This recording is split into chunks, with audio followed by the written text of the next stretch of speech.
एकापेक्षा एक चांगले कार्यकर्ते शिवसेनेमध्ये काय येत आहेत? खऱ्या अर्थाने ज्या पक्षाच्या विचारांनाच वाळवी लागली आहे तिथं कसा राहील राजन साळवी? तो याला शिवसेनेमध्ये.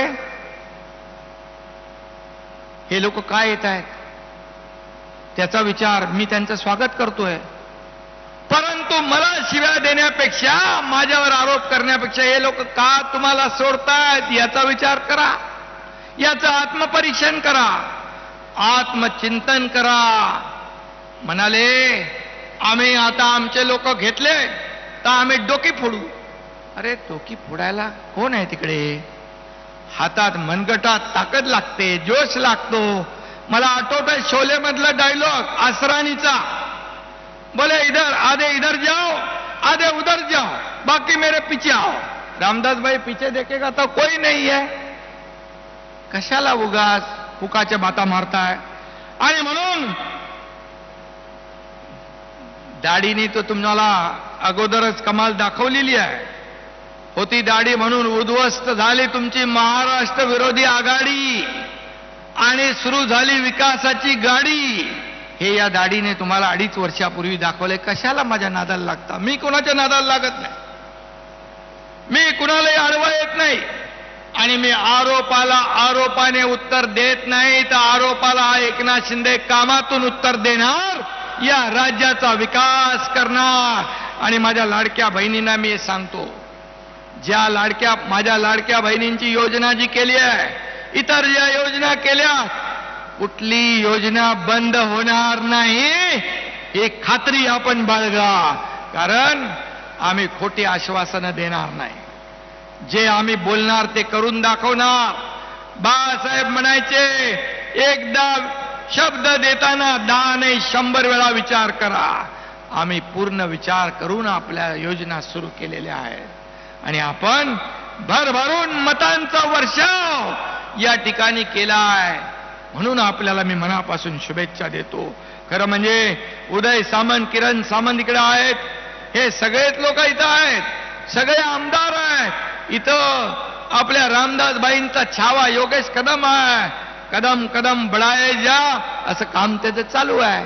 मी सांगितलं त्याला, मी उदय सामंतला सांगितलं, तुमच्याकडे जी खाती आहेत या खात्याच्या तुमच्या विभागामध्ये तुम्ही ज्या ज्या ठिकाणी आवश्यक त्या ठिकाणी भेटी द्या.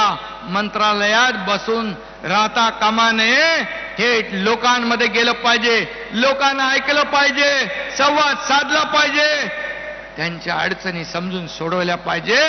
तात्काळ सगळे मंत्री लोकांमध्ये जाऊ लागले. का घरात बसून राज्य चालवता येतं? हे तर मी नाही म्हणत, पवार साहेबांनी त्यांच्या पुस्तकात लिहिलेलं आहे. घरात बसून पक्ष चालवता येत नाही, फेसबुक लाईव्ह करून पक्ष चालवता येत नाही, राज्य चालवता येत नाही. त्याला फेस टू फेस लोकांमध्ये जावं लागतं, लोकांमध्ये संवाद साधावा लागतो, बांधावर जावं लागतं, शेतकऱ्यांना भेटावं लागतं, सर्वसामान्य लोकांच्या अडीअडचणी समजून घ्याव्या लागतात. हा एकनाथ शिंदे शेतकऱ्याचा मुलगा, सर्वसामान्य परिवारातून आम्ही आलो. ही शिवसेना मोठी करण्यामध्ये रामदासबाई, दानेसाहेब, इतर आपले नेते, या सर्व कार्यकर्त्यांनी शिवसेना मोठी केली. घरादारावर तुळशीपत्र ठेवलं, केसेस अंगावर घेतल्या, तेव्हा शिवसेना मोठी झाली.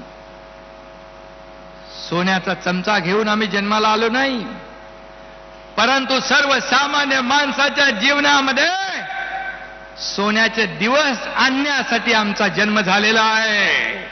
सोन्याचे दिवस आणण्यासाठी, आणि ते आम्ही आणतोय. सुरुवात 2.5 वर्षापूर्वी झाली, तोच वेग यापुढे तुम्ही जे आम्हाला मॅन्डेट दिलंय, जे बहुमत दिलंय, त्याच्यामुळे आणखी आमची जबाबदारी वाढली आहे, आमची जबाबदारी आणखी वाढली आहे.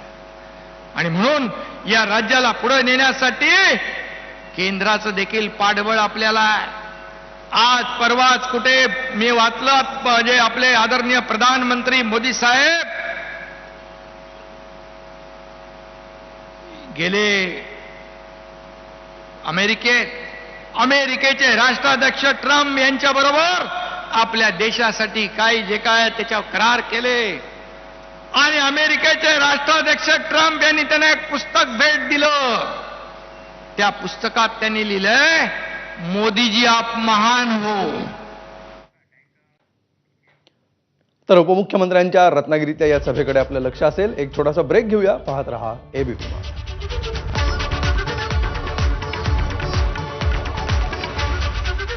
तर सुरेश धस यांना मुख्यमंत्री देवेंद्र फडणवीस यांचं पूर्ण पाठबळ आहे असं चंद्रशेखर बावनकुळे म्हणतायत.